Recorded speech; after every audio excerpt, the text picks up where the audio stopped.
खुलुमजरी अदोन impact news ने राज नोंगथोंबम लेकाई वाकट की मरीफु सुबह एपिसोड से दमयामबु अमुक हनदा अमुचरी कोनो ममांग पुरेरोंबा लेकाई अमदी VIP कॉलोनी लोयना दिमदाइलों हाइना खंगनरिबा मफम मसिगी मियामना करम बावाब खुदोंचादबा माइगनरी हैपसिंग असिगी एपिसोड से खंगमिनरसी So welcome to yet another episode of Leikai Wakat presented by Impact News. Tada batahoro udabu Leikai ki Wakat Konung Mamang City Convention Center की हेक opposite दशा की लंबी से ब्राइटर एकेडमी ताबी आबान प्रगखु की चेक ऑन लाइन है ना खंडे लंबी सी ममांग ना कोनुंग ममांग की पुरेरोंबा लेकाई नी मनिंग से VIP कॉलोनी नत्र के दिमदाइलों की एरिया नी हाइर लंबी से कोई मणिपुरी फायदे की फतबा कोई VIP कॉलोनी की लंबी सिंह मनुंग दामो रिबसी प्रा फेल हो रहा याद रहे क्या हम करेंगे समाज मस्जिद कोई रहा इधर पार्क दे क्या हमको इधर पार्क दे हाई हम रहा मस्जिद VIP में हम जो चले करें बोले थे तो उपाय दिले थे मैं देते VIP लेता रहा कि लंबी सी VIP होई रहे वाह यूं फसा साबा खतने अब माने क्या मुकाबले देता सप्लाई दिले वाटर सप्लाई जी VIP कांगू देने फंगदी लंबी सी लिसांग से ना सुमाइना पत्र ले रहे हैं क्या हम कोई ना पत्र ले रही जानो है बस कोई अतोप याम बम दुसंग जगह मफम से दा ऑटो की सर्विस तो याम बनी लंबी सी की लंबी से क्राइ भोग तादु नो कोई बाइटर ताब लंबी अदुगा सम फागदो हरंग सेकोन तारनी सी की लंबी से याम बम तापर को याम कोई रहे है तो कोई रहे से क्या हम कोई रहे सुमाइना पत्र ले रही अस कोई रे याम कोई रे जानी कोई अस सही रोमदा तुम हाई यार जानी दा लंबी सुचिंग संबी रे लंबी से वारी नी आंगांग स्कूल कार 1000 व्यू हाई अदिगी लंबी से नुंगाई तमनी नि कोई जो 1000 बुतु तन ले कोई जो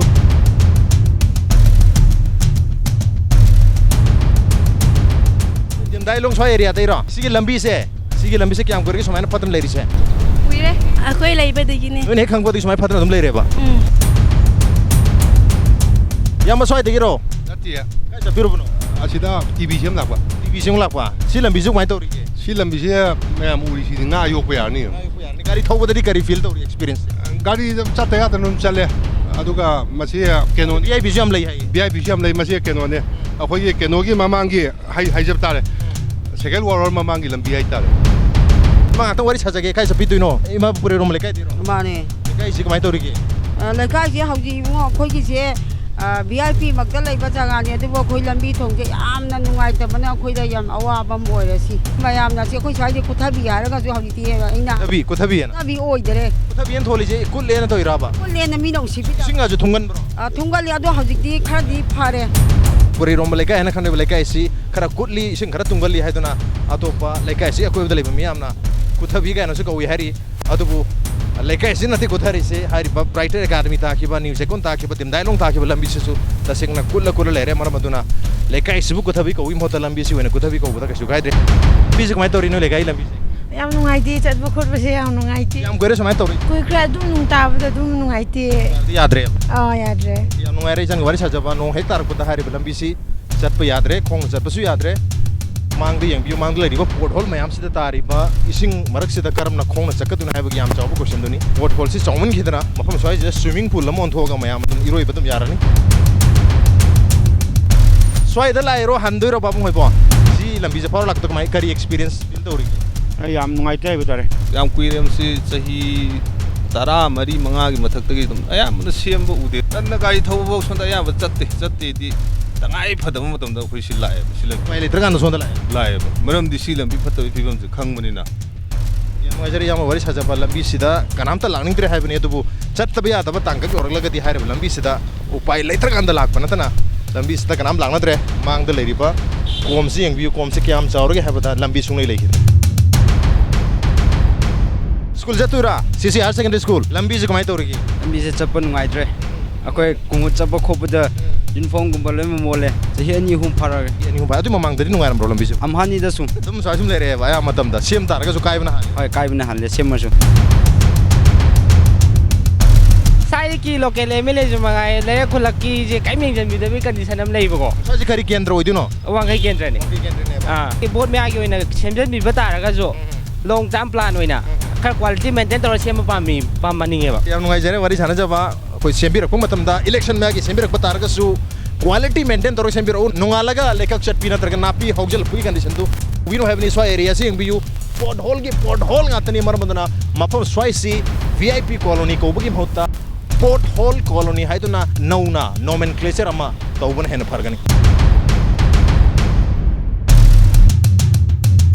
ꯅꯨꯡꯇꯤꯒꯤ ꯑꯗꯨꯝ ꯂꯥꯛꯄꯤꯕ ꯅꯠꯇ꯭ꯔꯣ ꯁ꯭ꯋꯥꯏꯁꯦ ꯂꯥꯏꯅꯦ ꯅꯨꯡꯇꯤꯒꯤ ꯑꯗꯨ ꯅꯨꯡꯇꯤꯒꯤ ꯂꯥꯛꯄꯅꯤꯅ ꯁꯤꯒꯤ ꯂꯝꯕꯤꯒꯤ ꯁꯤꯆꯨꯋꯦꯁꯟꯁꯦ ꯀꯌꯥꯝ ꯀꯨꯏꯔꯒꯦ ꯁꯨꯃꯥꯏꯅ ꯂꯩꯔꯦ ꯍꯥꯏꯕꯁꯤ ꯃꯁꯤꯗ ꯆꯍꯤ 4-5 ꯐꯥꯔꯦ ꯒꯥꯔꯤ ꯑꯝꯇ ꯆꯠꯄ ꯌꯥꯗ꯭ꯔꯦ ꯁꯤ ꯊꯧꯕ ꯌꯥꯗ꯭ꯔꯦ ꯄꯣꯠ ꯍꯣꯜꯁꯤꯒꯤ ꯍꯦꯛ ꯃꯅꯤꯡ ꯊꯪꯕꯗ ꯍꯥꯏꯇꯥꯔꯦ ꯗꯨꯀꯥꯟ ꯑꯃꯁꯨ ꯂꯩꯔꯦ ꯗꯨꯀꯥꯟꯁꯤꯗꯁꯨ ꯄꯣꯠ ꯂꯩ ꯂꯥꯛꯄ ꯃꯍꯩꯔꯣꯏꯗꯒꯤ ꯃꯤ ꯃꯌꯥꯝ ꯂꯩꯔꯦ ꯃꯌꯥꯝꯁꯤꯗ ꯃꯊꯪ ꯍꯪꯉꯁꯤ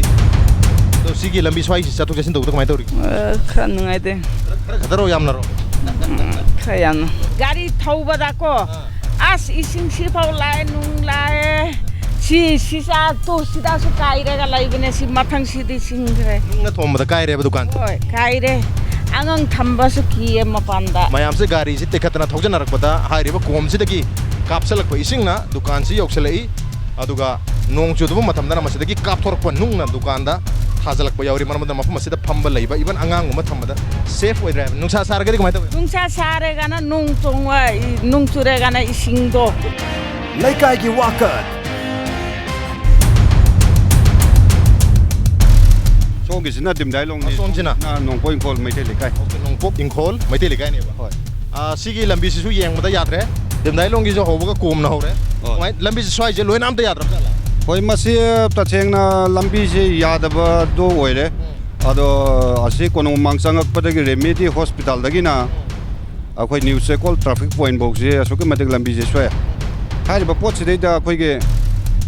VIP ꯍꯥꯏꯕ ꯇꯥꯔꯦ VIP ꯍꯧꯖꯤꯛ ꯍꯧꯖꯤꯛ ꯄꯥꯜꯂꯤꯕ ꯁꯔꯀꯥꯔꯁꯤꯗ ꯃꯟꯇ꯭ꯔꯤ ꯑꯣꯏꯔꯤꯕ ꯃꯤꯁꯨ ꯁꯟꯗꯦ ꯅꯨꯃꯤꯠꯇ ꯆꯔꯆ ꯂꯥꯛꯏ ꯑꯗꯒꯤ ꯑꯗꯨꯗ ꯅꯠꯇꯅ ꯑꯦꯗꯤꯁꯅꯦꯜ DGP ꯐꯥꯎꯗ ꯑꯩꯈꯣꯏꯒꯤ 7 daysꯒꯤ ꯀꯩꯅꯣ ꯂꯥꯏꯅꯤꯡꯕ ꯑꯩꯈꯣꯏꯒꯤ ꯆꯔꯆ ꯀꯥꯕ ꯂꯥꯛꯏꯅꯦ ꯑꯗꯨꯗꯒꯤ ꯑꯩꯈꯣꯏꯒꯤ ꯁꯤꯗꯩꯗ IG ꯑꯃꯅꯤꯁꯨ ꯑꯗꯨꯝ ꯂꯩꯔꯤꯕꯅꯤ ꯍꯥꯏꯔꯤꯕ ꯄꯣꯠꯁꯤꯡꯁꯦ ꯃꯣꯏ ꯏꯁꯀꯣꯔꯠꯀ ꯂꯣꯏꯅꯅ ꯑꯗꯨꯝ ꯆꯠꯂꯤ ꯑꯗꯨꯒ ꯃꯣꯏꯗꯤ ꯒꯥꯔꯤꯅ ꯆꯠꯄꯅꯤꯅ ꯑꯗꯨꯝ ꯐꯩꯌꯦꯅ ꯑꯗꯨꯝ ꯂꯧꯔꯝꯒꯅꯤ ꯑꯗꯨꯕꯨ ꯑꯩꯈꯣꯏ ꯄꯕ꯭ꯂꯤꯛꯀꯤ ꯑꯩꯈꯣꯏꯒꯤꯗꯤ ꯃꯁꯤ ꯌꯥꯝꯅ ꯅꯨꯡꯉꯥꯏꯇꯕ ꯑꯃ ꯑꯗꯨꯝ ꯐꯥꯎꯔꯦ ꯃꯔꯝꯗꯤ ꯅꯨꯄꯤ ꯑꯉꯥꯡ ꯆꯠꯊꯣꯛ ꯆꯠꯁꯤꯟ ꯇꯧꯕꯗ ꯑꯩꯈꯣꯏ ꯒꯥꯔꯤꯅ ꯏꯁꯤꯡ ꯀꯥꯞꯁꯜꯂꯝꯅꯅ ꯃꯤ ꯈꯠꯅ ꯆꯩꯅꯕ ꯀꯌꯥꯃꯨꯛꯁꯨ ꯊꯣꯛꯑꯦ ꯌꯥꯝ ꯅꯨꯡꯉꯥꯏꯖꯗ꯭ꯔꯦ ꯆꯠꯄ ꯈꯣꯠꯄꯗ ꯒꯥꯔꯤ ꯑꯦꯛꯁꯤꯗꯦꯟꯗꯨ ꯊꯣꯛꯄ ꯀꯣꯡꯒꯥꯏ ꯑꯃ ꯊꯣꯛꯑꯦ ꯃꯁꯤꯗ ꯂꯝꯕꯤꯁꯦ ꯃꯁꯤ ꯌꯥꯝꯅ ꯀꯩꯅꯣ VIPꯒꯤꯁꯨ ꯂꯝꯕꯤ ꯑꯣꯏꯔꯦ ꯃꯁꯤ ꯃꯟꯇ꯭ꯔꯤ ꯃꯟꯗꯣꯟꯁꯨ ꯂꯩꯕ ꯉꯥꯛꯇꯅꯤ ꯃꯁꯤ ꯑꯃꯨꯛꯇ ꯌꯥꯔꯒꯗꯤ ꯁꯦꯝꯕꯤꯌꯨꯅ ꯑꯩꯈꯣꯏꯗꯤ ꯍꯥꯏꯕꯤꯅꯤ ꯃꯔꯤ ꯂꯩꯅꯕ ꯑꯣꯊꯣꯔꯤꯇꯤꯗ ꯆꯦꯀꯣꯟꯒꯤ ꯇ꯭ꯔꯥꯐꯤꯛ ꯄꯣꯏꯟꯗꯩꯅ ꯄꯨꯔꯝꯕ ꯈꯣꯡꯅꯥꯡꯐꯧ ꯃꯅꯨꯡꯗ ꯂꯩꯔꯤꯕ ꯁ꯭ꯀꯨꯜ 4-5ꯅꯤ ꯂꯩꯔꯤꯁꯦ ꯁꯥꯇ꯭ꯔꯁꯤꯡ ꯌꯦꯡꯉꯣ ꯑꯉꯥꯡ ꯅꯔꯖꯔꯤꯗꯒꯤꯅ ꯀ꯭ꯂꯥꯁ 12 ꯐꯥꯎꯕꯗ ꯇꯝꯕꯤꯕ ꯃꯤ ꯃꯌꯥꯝꯁꯦ ꯌꯥꯝꯅ ꯅꯨꯡꯉꯥꯏꯇꯕ ꯑꯁꯣꯏꯕ ꯃꯈꯣꯏꯗ ꯈꯨꯗꯣꯡꯆꯥꯗꯕ ꯈꯔ ꯂꯩ ꯑꯗꯨꯅ ꯃꯔꯤ ꯂꯩꯅꯕ ꯑꯣꯊꯣꯔꯤꯇꯤꯒꯤ ꯑꯩꯈꯣꯏꯒꯤ ꯒꯣꯔꯃꯦꯟꯒꯤ ꯁꯥꯏꯠꯇꯒꯤ ꯌꯥꯝꯅ ꯊꯨꯅ ꯃꯁꯤ ꯑꯩꯈꯣꯏꯒꯤ ꯃꯤꯠꯌꯦꯡ ꯆꯪꯍꯟꯅꯤꯡꯉꯤ ꯍꯥꯏꯕ ꯋꯥꯈꯜꯁꯦ ꯑꯩ ꯊꯝꯖꯅꯤꯡꯉꯤ ꯃꯇꯝꯗ ꯃꯤꯠꯌꯦꯡ ꯆꯪꯍꯟꯅꯤꯡꯉꯤ ꯍꯥꯏꯕꯅꯤ ꯑꯗꯨꯕꯨ ꯃꯅꯤꯄꯨꯔ ꯒꯃꯦꯟꯗꯤ ꯎꯅ ꯇꯥꯅ ꯇꯥꯁꯤꯟꯅꯗ ꯂꯩꯔꯦ ꯃꯥꯡꯗ ꯂꯩꯔꯤꯕ ꯂꯩꯀꯥꯏ ꯑꯁꯤꯅ ꯅꯣꯡꯄꯣꯛ ꯏꯪꯈꯣꯜ ꯃꯩꯇꯩ ꯂꯩꯀꯥꯏꯅꯤ ꯑꯗꯨꯒ ꯃꯅꯤꯡ ꯄꯥꯡꯅ ꯆꯪꯈ꯭ꯔꯤꯕ ꯀꯣꯝꯅ ꯍꯧꯕ ꯂꯝꯕꯤꯁꯤꯅ ꯀꯣꯝ ꯉꯥꯛ ꯉꯥꯏꯔꯦ ꯁꯤꯗꯤ ꯀꯣꯝꯅ ꯍꯧꯕꯒ ꯅꯠꯇ꯭ꯔꯦ ꯀꯣꯝ ꯉꯥꯛꯇ ꯉꯥꯏꯔꯕ ꯂꯩꯔꯛꯁꯤꯅ ꯗꯤꯝꯗꯥꯏꯂꯣꯡ ꯆꯠꯈꯤꯕ ꯂꯝꯕꯤꯅꯤ ꯃꯌꯥꯏꯗ ꯆꯠꯅꯤꯡꯉꯥꯏ ꯂꯩꯇꯗꯅ ꯅꯥꯂꯥꯒꯤ ꯃꯊꯛꯇ ꯂꯩꯕ ꯀꯚꯔꯁꯤꯗ ꯆꯠꯅꯔꯦ ꯃꯌꯥꯝꯁꯦ ꯌꯥꯝꯅ ꯍꯪꯖꯔꯒꯦ ꯂꯩꯀꯥꯏꯁꯤꯒꯤ ꯂꯝꯕꯤ ꯍꯥꯏꯇꯥꯔꯦ ꯗꯤꯝꯗꯥꯏꯂꯣꯡꯒꯤ ꯂꯝꯕꯤꯁꯦ ꯁ꯭ꯋꯥꯏ ꯃꯆꯤꯟꯗꯒꯤ ꯇ꯭ꯔꯦꯂꯔꯗ ꯌꯥꯝ ꯁꯥꯊꯤꯔꯦ ꯃꯅꯨꯡꯗꯗꯤ ꯀꯃꯥꯏꯅ ꯇꯧꯔꯤꯖꯥꯠꯅꯣ ꯃꯅꯨꯡꯁꯨ ꯆꯞ ꯃꯥꯟꯅꯩ ꯉꯁꯤ ꯐꯤꯕꯝꯗ ꯑꯗꯨꯝ ꯂꯩ ꯀꯌꯥꯝ ꯀꯨꯏꯔꯒꯦ ꯁꯤ ꯀꯟꯗꯤꯁꯟꯗ ꯂꯩꯔꯤꯁꯦ ꯑꯁ ꯃꯁꯤꯗꯤ ꯑꯩꯈꯣꯏ ꯆꯍꯤꯁꯤ ꯆꯤꯡꯐꯥ ꯄꯨꯗ꯭ꯔꯦ ꯑꯗꯨ ꯀꯨꯏꯃꯟꯗꯅ ꯀꯥꯎꯈ꯭ꯔꯦ ꯂꯝꯕꯤꯁꯦ ꯁꯨꯡꯁꯦꯝ ꯁꯦꯝꯕꯤꯗꯦ ꯁꯔꯀꯥꯔꯒꯤ ꯔꯣꯝꯗꯩꯁꯨ ꯑꯗꯨ ꯃꯅꯨꯡ ꯆꯪꯉꯒꯗꯤ VIPꯁꯨ ꯌꯥꯝ ꯂꯩꯔꯝꯗꯧ ꯃꯥꯜꯂꯦ VIPꯁꯨ ꯃꯌꯥꯝ ꯂꯩꯔꯤ ꯃꯅꯨꯡꯗꯁꯨ ꯃꯣꯏꯗꯤ ꯎꯗꯕꯖꯥꯠꯂ ꯁꯤ ꯂꯝꯕꯤꯒꯤ ꯈꯨꯌꯥꯗꯁꯤꯕꯨ ꯃꯣꯏꯗꯤ ꯒꯥꯔꯤ ꯑꯆꯧꯕ ꯇꯣꯡꯕꯅꯤꯅ ꯃꯣꯏ ꯒꯥꯔꯤꯒꯨꯝꯕ ꯑꯆꯧꯕ ꯆꯀꯥ ꯑꯆꯧꯕ ꯊꯧꯕꯅꯤꯅ ꯃꯣꯏꯒꯤꯗꯤ ꯈꯣꯡꯁꯨ ꯃꯣꯠꯇꯦ ꯐꯨꯔꯤꯠꯁꯨ ꯃꯣꯠꯇ꯭ꯔꯦ ꯃꯣꯏꯗꯤ ꯒꯥꯔꯤ ꯑꯆꯧꯕ ꯇꯣꯡꯉꯕꯅꯤꯅ ꯕꯣꯂꯦꯔꯣ ꯅꯨꯡꯗꯣ ꯃꯣꯏ ꯇꯣꯡꯉ ꯆꯪꯉꯤꯕ ꯑꯗꯨꯒ ꯑꯩꯈꯣꯏꯁꯦ ꯈꯣꯡ ꯆꯠꯄ ꯑꯩꯈꯣꯏꯁꯦ ꯏꯅꯧꯕ ꯑꯩ ꯌꯥꯝ ꯋꯥꯔꯦꯕ ꯏꯁꯤꯡ ꯀꯥꯞꯁꯜꯂꯝꯃꯦꯕ ꯁꯥꯏꯠꯇ ꯑꯩꯈꯣꯏ ꯌꯥꯝ ꯅꯨꯡꯉꯥꯏꯇꯦ ꯂꯝꯕꯤꯁꯤ ꯌꯥꯝ ꯅꯨꯡꯉꯥꯏꯇꯦ ꯑꯗꯨ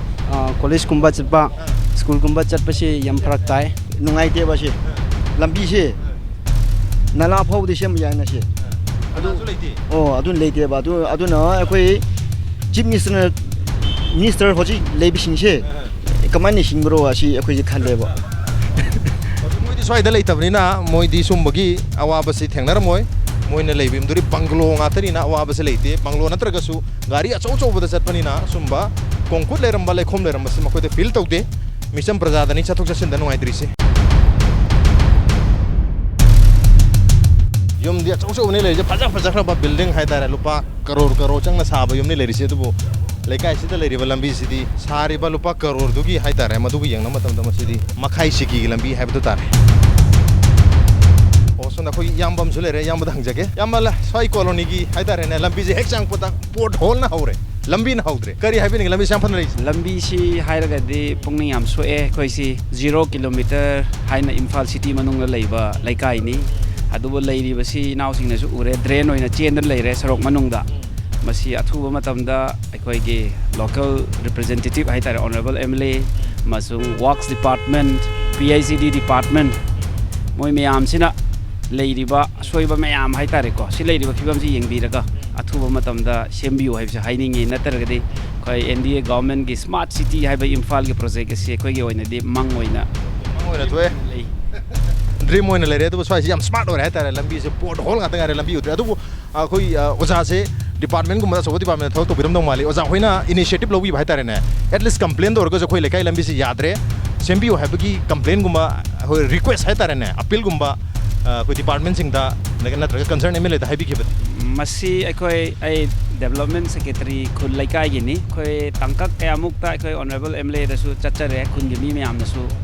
haijaru re adubu ngasi fauda yamna concrete oiba amasung uri base masi asi khak natte main road ta uri base masi sembi badi ngasi faudi thorakte ko imam le re ma sida wari sage dimdailong je kamai tawrge lambi sidi phajare lambi phajare sidi yum saba koina karigiri paise no khoi sing thumme sumaina sum taw leirabane masida drainage system fail oire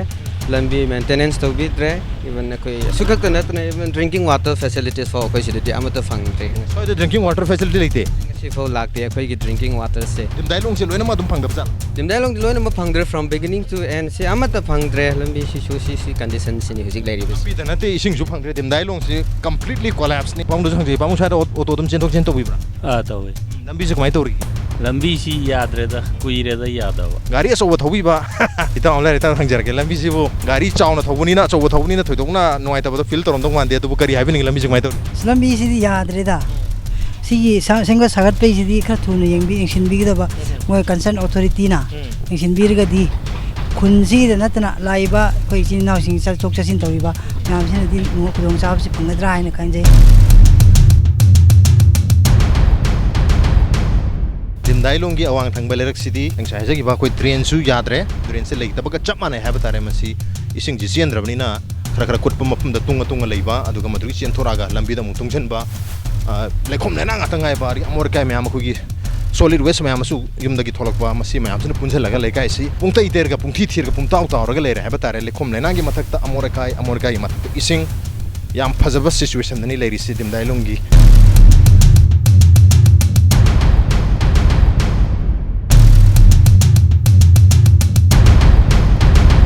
soy de lambi se sapam leitre kong ata ngai rabani na korom de sakatona yeta chale sapam leite oi de sapam leite kong kusita dum chabuk chat pata bani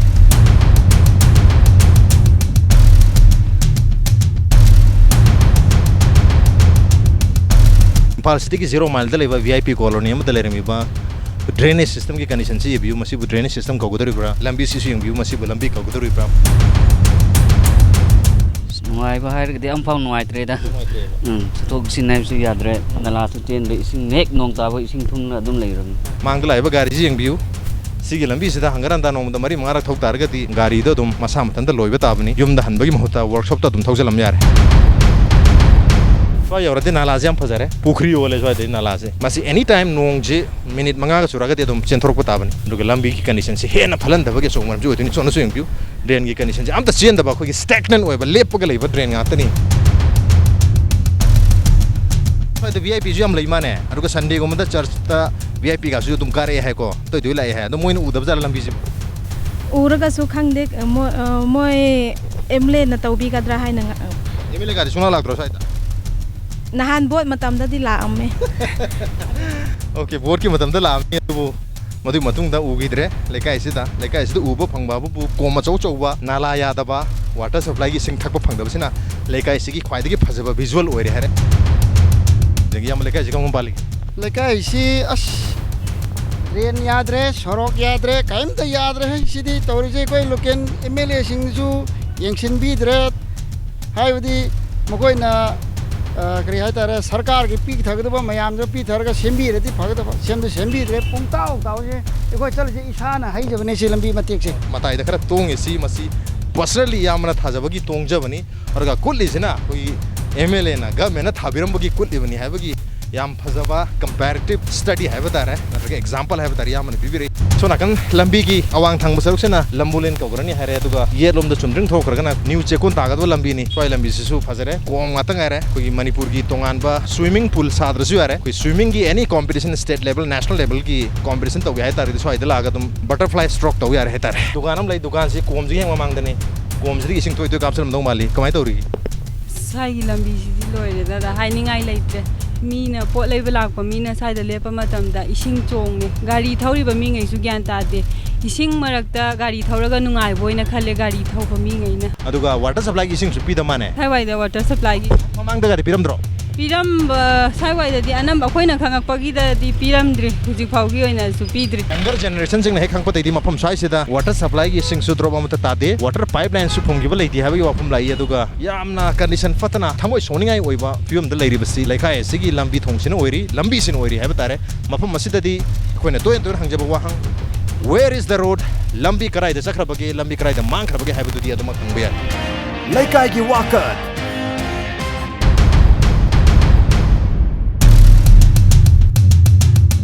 Triswai try junction si ye to chumdring chakhrgana ko ye new checkon gi traffic point ta duini aduga sidagi chumdring makharom da chakhrgana ko ninga sai changjar pa city convention center gi changbam oigidori ba mafam du ta balambi ni konong mamangi hairi balambi sidani ko ye brighter academy su lere aduga atop school khara su lere lambi gi condition si ko lekhom nainang na taraga lere habata new checkon gi traffic point ta ba balambi su amata yadre ko ngatani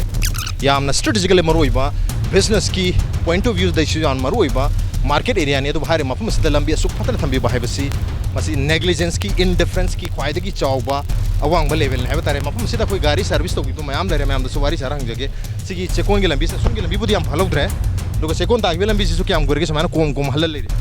yam koi jare sigi chekon gi lambi se taw jari se sahi manga amata ram phar ba kyam gorge sahi manga hele mamang election gi matam da sembi gi bra mamang na sema jo hajik ti ngasi sema election gi matam da sengi ho election gi matam da ka ba sem du ngasi semok ri sai amani sura gari cha thok cha sin hu jatre khong na chapal jatre school sing angang sing lak ba si ka su jam awa ba ma jam oire hajik lambi si gari chappi aba lambi di oidre hoi gari chappa su jatre do khong na ba ja ge re hajik hojik le lambi si gari chappi la ra na khong na chappa su yadre khong na chappa su yada ba gari na chappa su yada ba lambi du bu karam na ta manipur government na lambi ni haiduna dumak thamgudur bino tumina leseng gudur bino masidi lambi na tre maramadana mafam soishira su question aduma hangba yari where is the road where is the government ima ke ahaw budi am yoli adubu ahaw budi hek mamang sida yam haw to bale khom lenang ham lere gari thawjala puta amor ke paisa latro sipo lambi je kamai tawrige lambi sunungai debagi ko he chatsi chathu su nan bana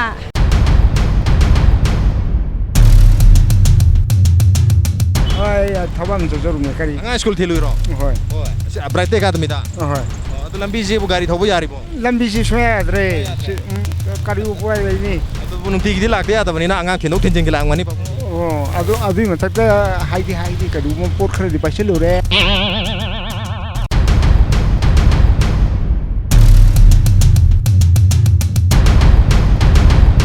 mangda brighter academy su lere adugo maning dana manu english school lere school ani lebani na at the same time apam sida ko gi market place su oibani na kai thil area su oibani na gari lak bagi masing mi chathok jesen dobi masing si yang wang haba tare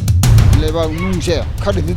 thar bani hane di am kul me se nung khara thag re ba kyam gore ge nung thagi asi tha tari ni pan chu re sahi hu phar ka dore adu nung thabna di yadori bose bo ye asi adu na di yaro nung du di thabe wani chet pana tamina anytime nan thokine nan thokre se lu kut kulai se lu pai thokram nung thabna yaroi masidi tasengna yamna phajana koilas thabi mathok dari nung haibna di yaroi habani pamung dhan jage nung haibna yadori bolambi yaroi bosidi yaro masi phajana kakring nugik tharga ne ho adumaina satra de phani huji torise sidi yam phare si phibam sida are bojik leiri se anadagi phare haji sahi ohum bu helamgani asi phibam sida yam asida gari am da sarni yaram de ado khoina iraboda request to bodagi ma nung khara di thade bi bane ba adu da khara bu di selle gari di sunglep lep te sa thok se sin se school sul lei school ani lei ꯑꯗꯨ students ꯃꯌꯥꯝ ꯑꯃ ꯄꯨꯔꯦ ꯑꯁꯤꯗ ꯌꯥꯝ ꯂꯝꯕꯤꯁꯤꯗ ꯐꯤꯕꯝꯁꯤꯗ ꯒꯥꯔꯤꯗꯤ ꯁꯨꯡꯂꯦꯞ ꯂꯦꯞꯇꯦꯕ ꯅꯨꯡ ꯂꯩꯉꯣꯏ ꯈꯔ ꯍꯩꯕꯤꯕꯗꯒꯤ ꯍꯧꯖꯤꯛ ꯒꯥꯔꯤꯗꯤ ꯈꯔꯗꯤ ꯆꯠꯂꯤ ꯑꯗꯨ ꯒꯥꯔꯤ ꯆꯠꯂꯤ ꯍꯥꯏꯁꯤꯁꯨ ꯍꯧꯖꯤꯛ ꯂꯩꯔꯤꯕ ꯂꯝꯕꯤ ꯀꯟꯗꯤꯁꯟꯁꯤꯗꯤ ꯌꯥꯝꯅ ꯊꯤꯅ ꯐꯠꯇ꯭ꯔꯕ ꯊꯤꯅ ꯐꯠꯇ꯭ꯔꯦ ꯈꯣꯡꯅ ꯐꯥꯎ ꯆꯠꯄꯗ ꯅꯨꯡꯉꯥꯏꯇ꯭ꯔꯕ ꯂꯝꯕꯤ ꯑꯃ ꯑꯣꯏꯔꯤꯕꯅꯤ ꯃꯔꯝ ꯑꯗꯨꯅ 0 ꯃꯥꯏꯜꯗ ꯂꯩꯕ ꯌꯥꯝꯅ ꯃꯔꯨꯑꯣꯏꯕ ꯂꯝꯕꯤ ꯑꯃꯈꯛꯅꯤ VIP ꯑꯦꯔꯤꯌꯥꯅꯤꯁꯨ ꯍꯥꯏꯅꯔꯤꯕꯅꯤ ꯁ꯭ꯀꯨꯜꯁꯨ ꯌꯥꯝ ꯂꯩꯔꯦ ꯀꯩꯊꯦꯜꯁꯨ ꯂꯩꯔꯦ ꯃꯤꯁꯨ ꯌꯥꯝ ꯂꯩꯔꯦ ꯃꯔꯝ ꯑꯗꯨꯅ ꯂꯝꯕꯤꯁꯤ ꯑꯊꯨꯕ ꯃꯇꯝꯗ ꯁꯦꯝꯕꯤꯕ ꯃꯊꯧ ꯇꯥꯔꯤ ꯔꯥꯏꯇꯔ ꯁ꯭ꯀꯨꯜꯒꯤ ꯃꯃꯥꯡꯗ ꯂꯩꯔꯤꯕ ꯀꯣꯝ ꯃꯌꯥꯝꯁꯤ ꯎꯕꯗ ꯑꯉꯥꯡꯒꯥꯁꯤ ꯁꯤꯗꯩꯗ ꯂꯥꯏ ꯂꯧꯗꯧ ꯃꯥꯜꯂꯦ ꯑꯣꯖꯥ ꯃꯥꯜꯂꯦ ꯑꯣꯖꯥꯅ ꯍꯪꯖꯔꯒꯦ ꯑꯣꯖꯥ ꯍꯣꯏꯗꯤ ꯁ꯭ꯋꯥꯏꯗ ꯇꯣꯏ ꯂꯥꯛꯑꯝꯃꯅꯤ ꯅꯨꯡꯇꯤꯒꯤ ꯁ꯭ꯀꯨꯜ ꯂꯩꯔꯕꯅꯤꯅ ꯂꯝꯕꯤ ꯊꯣꯡꯒꯤ ꯐꯤꯕꯝꯁꯦ ꯀꯃꯥꯏꯅ ꯇꯧꯔꯤ ꯂꯝꯕꯤ ꯊꯣꯡꯁꯦ ꯑꯩꯈꯣꯏ ꯌꯥꯝ ꯅꯨꯡꯉꯥꯏꯇ꯭ꯔꯦ ꯁꯦ ꯑꯉꯥꯡ ꯀꯃꯥꯟꯗꯣ ꯒꯥꯔꯤ ꯑꯃ ꯂꯥꯛꯑꯒ ꯃꯈꯣꯡꯗ ꯇꯛꯄꯐꯥꯎ ꯌꯥꯎꯈ꯭ꯔꯕꯅꯤ ꯂꯝꯕꯤꯁꯤ ꯐꯠꯇ꯭ꯔꯤꯉꯩꯒꯤ ꯃꯊꯛꯁꯤꯗ ꯑꯩꯈꯣꯏ ꯁ꯭ꯀꯨꯜꯁꯨ ꯂꯩꯕꯅꯤꯅ ꯒꯥꯔꯤꯁꯨ ꯌꯥꯝ ꯀꯨꯡꯕꯅꯤꯅ ꯑꯉꯥꯡꯁꯤꯡꯗ ꯁꯣꯟꯅꯕꯒꯤ ꯃꯆꯥ ꯑꯃꯗꯤ ꯑꯗꯨꯃꯛ ꯑꯣꯏꯔꯤ ꯑꯩꯈꯣꯏ ꯂꯝꯕꯤꯗ ꯀꯣꯝ ꯂꯩꯕ ꯈꯛꯇ ꯅꯠꯇ꯭ꯔꯦ ꯉꯁꯥꯏ ꯃꯤꯑꯣꯏ ꯈꯔꯅ ꯐꯣꯡꯗꯣꯛꯄꯤꯔꯛꯄ ꯂꯝꯕꯤꯁꯤ ꯗ꯭ꯔꯦꯅꯦꯖ ꯁꯤꯁꯇꯝ ꯑꯣꯏꯔꯦ ꯍꯥꯏꯕꯗꯤ ꯃꯁꯤ ꯅꯥꯂꯥꯒꯤ ꯃꯑꯣꯡꯗ ꯏꯁꯤꯡ ꯆꯦꯜꯂꯦ ꯍꯥꯏꯕꯗꯨ ꯇꯁꯦꯡꯅ ꯃꯐꯝ ꯁ꯭ꯋꯥꯏꯁꯤꯗ ꯏꯁꯤꯡꯁꯦ ꯆꯦꯟꯊꯕ ꯃꯃꯤ ꯇꯥꯔꯦ ꯑꯗꯨ ꯅꯣꯏ ꯄ꯭ꯔꯥꯏꯚꯦꯠ ꯑꯦꯀꯥꯗꯃꯤ ꯁꯥꯇ꯭ꯔ ꯃꯥꯜꯂꯦ ꯃꯥꯅꯤ ꯁꯨꯇꯤ ꯊꯥꯔꯦ ꯊꯥꯔꯦ ꯑꯗꯨ ꯅꯣꯏ ꯅꯨꯡꯇꯤꯒꯤ ꯚꯦꯟꯗ ꯂꯥꯛꯄꯅꯤꯅ ꯁꯤꯒꯤ ꯂꯝꯕꯤꯁꯤ ꯀꯃꯥꯏꯅ ꯇꯧꯔꯤꯒꯦ ꯁ꯭ꯋꯥꯏ ꯌꯧꯔꯀꯥꯟꯗ ꯁꯨꯖꯟꯕ ꯑꯃ ꯌꯥꯎꯗ꯭ꯔꯣ ꯈꯤꯇꯪ ꯅꯨꯡꯉꯥꯏꯇꯦ ꯈꯤꯇꯪ ꯈꯠꯇꯔꯣ ꯌꯥꯝꯅꯔꯣ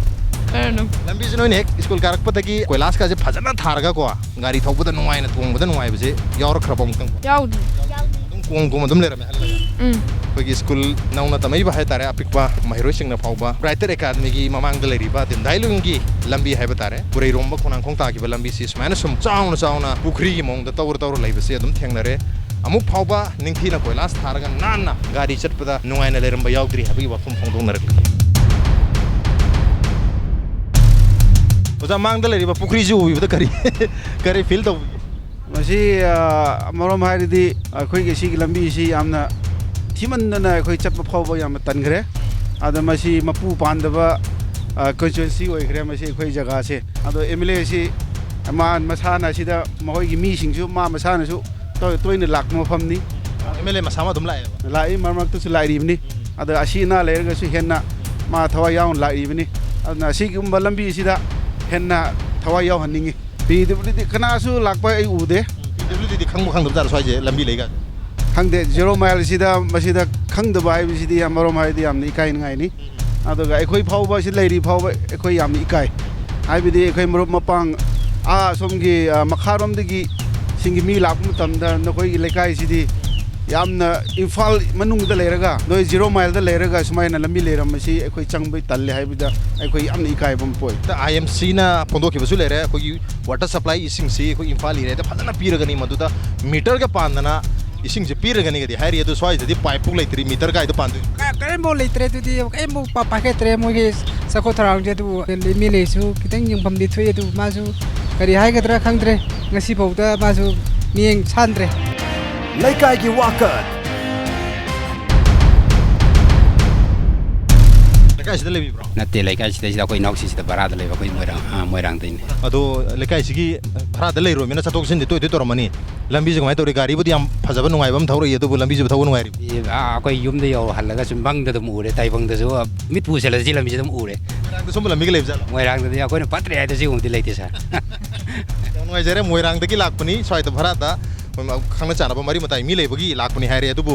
ꯃꯣꯏꯔꯥꯡꯗ ꯁꯨꯃꯥꯏꯅ ꯐꯠꯇꯕ ꯂꯝꯕꯤ ꯂꯩꯍꯧꯗꯦ ꯍꯥꯏꯕꯒꯤ ꯋꯥꯐꯝ ꯐꯣꯡꯗꯣꯛꯅꯔꯤ ꯂꯩꯀꯥꯏꯗꯩꯔꯣ ꯗꯤꯝꯗꯥꯏꯂꯣꯡꯗꯒꯤ ꯁ꯭ꯋꯥꯏꯗꯩ ꯅꯠꯇꯦ ꯑꯩ ꯊꯥꯡꯃꯩꯕꯟꯗꯩꯅꯦ ꯑꯩꯗꯤ ꯁ꯭ꯋꯥꯏ ꯂꯝꯕꯤꯁꯤꯕꯨ ꯀꯃꯥꯏꯅ ꯇꯧꯔꯤꯒꯦ ꯊꯥꯡꯃꯩꯕꯟꯗꯤ ꯌꯥꯝ ꯅꯨꯡꯉꯥꯏꯔꯦ ꯇꯥꯏꯅꯦ ꯍꯣꯏ ꯌꯥꯝ ꯅꯨꯡꯉꯥꯏꯔꯦ ꯂꯝꯕꯤꯒ ꯂꯣꯏ ꯐꯔꯕ ꯊꯥꯡꯃꯩꯕꯟꯁꯤꯕꯨ ꯂꯝꯕꯤꯗꯤ ꯑꯌꯥꯝꯕꯗꯤ ꯑꯗꯨꯝ ꯐꯔꯦ ꯍꯥꯏ ꯌꯥꯔꯦ ꯗꯤꯝꯗꯥꯏꯂꯣꯡꯒꯤꯁꯤꯗꯤ ꯀꯃꯥꯏꯅ ꯇꯧꯔꯤꯒꯦ ꯁꯤꯗꯤ ꯌꯥꯝ ꯅꯨꯡꯉꯥꯏꯇꯦ ꯍꯥꯏꯕ ꯇꯥꯔꯦ ꯂꯝꯕꯤꯁꯨ ꯀꯨꯠꯂꯦ ꯂꯩꯈꯣꯝ ꯂꯩꯅꯥꯡ ꯉꯥꯛꯇ ꯉꯥꯏꯔꯦ ꯁꯣꯔꯣꯛꯇꯀꯣ ꯂꯩꯈꯣꯝ ꯂꯩꯅꯥꯡꯒ ꯐꯧ ꯂꯤꯡꯕ ꯌꯥꯅꯅꯕ ꯑꯗꯨꯝ ꯆꯜꯂꯤꯕꯅꯤ ꯁꯤ ꯈꯪꯂꯤꯕꯁꯤꯅꯤ ꯏꯁꯤꯡꯁꯨ ꯂꯩꯇꯦ ꯋꯥꯇꯔ ꯁꯄ꯭ꯂꯥꯏꯁꯦ ꯈ꯭ꯋꯥꯏꯗꯒꯤ ꯃꯔꯨ ꯑꯣꯏꯕ ꯑꯩꯈꯣꯏꯗꯤ ꯄꯥꯏꯞ ꯌꯧꯗꯦ ꯏꯁꯤꯡꯁꯦ ꯂꯩꯕꯗ ꯏꯃꯥꯗꯤ ꯁꯤꯒꯗꯧꯔꯦ ꯏꯁꯤꯡ ꯂꯩꯕꯗ ꯏꯃꯥ ꯍꯣꯏ ꯋꯥꯔꯦ ꯗꯤꯝꯗꯥꯏꯂꯣꯡꯁꯦ ꯀꯔꯤꯅ ꯈꯪꯅꯩ ꯀꯨꯠꯊꯕꯤ ꯍꯥꯏꯗꯅ ꯈꯪꯅꯩ ꯍꯥꯏꯕ ꯂꯣꯏ ꯀꯨꯠꯊꯔꯦ ꯂꯝꯕꯤꯁꯨ ꯀꯨꯠꯂꯦ ꯏꯁꯤꯡꯁꯨ ꯀꯨꯠꯂꯦ ꯅꯂꯥꯁꯨ ꯀꯨꯠꯂꯦ ꯑꯝꯇ ꯂꯩꯇꯦ ꯅꯂꯥꯁꯨ ꯃꯁꯥ ꯃꯁꯥꯅ ꯁꯦꯝꯖꯔꯦ ꯑꯗꯨ ꯂꯝꯕꯤꯗꯗꯤ ꯍꯥꯞꯄꯤꯌꯨ ꯍꯥꯏꯔꯒ ꯍꯥꯞꯄꯤꯗ꯭ꯔꯦ ꯑꯩꯈꯣꯏꯗꯤ ꯅꯣꯡ ꯏꯁꯤꯡ ꯇꯥꯔꯕꯗꯤ ꯊꯥꯛꯑꯦ ꯅꯠꯇ꯭ꯔꯒ ꯃꯤꯉꯣꯟꯗ ꯀꯣꯏꯆꯦꯟ ꯆꯦꯜꯂꯒ ꯊꯛꯆꯩ ꯃꯈꯣꯏ ꯅꯨꯡꯁꯤꯕ ꯂꯩꯇ꯭ꯔꯦ ꯁꯔꯀꯥꯔꯁꯦ ꯑꯗꯨꯅ ꯌꯦꯡꯕꯤꯗ꯭ꯔꯦ ꯑꯩꯈꯣꯏꯁꯨ ꯄꯤ ꯇꯥꯏ ꯑꯃꯔꯣꯝꯗ ꯍꯥꯏꯔꯒꯀꯣ ꯏꯝꯐꯥꯜꯗ ꯂꯩꯕ ꯃꯥꯟꯗ꯭ꯔꯦ ꯍꯥꯏꯕ ꯗꯤꯝꯗꯥꯏꯂꯣꯡ ꯀꯣꯂꯣꯅꯤꯒꯤ ꯃꯤꯁꯟ ꯂꯦꯟ ꯍꯥꯏꯅ ꯈꯪꯅꯕ ꯑꯩꯈꯣꯏꯒꯤ ꯏꯝꯐꯥꯜ ꯇꯨꯔꯦꯟ mapan phau chang ki ba lambi duni sigi lambi sisu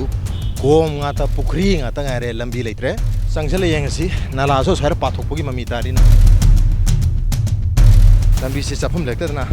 lambi de check tharaga footstep am chembir sing bi yamna puning nungsin nga ba mongdan madu ina nala shi mishi pachana nala shi pachana shema bade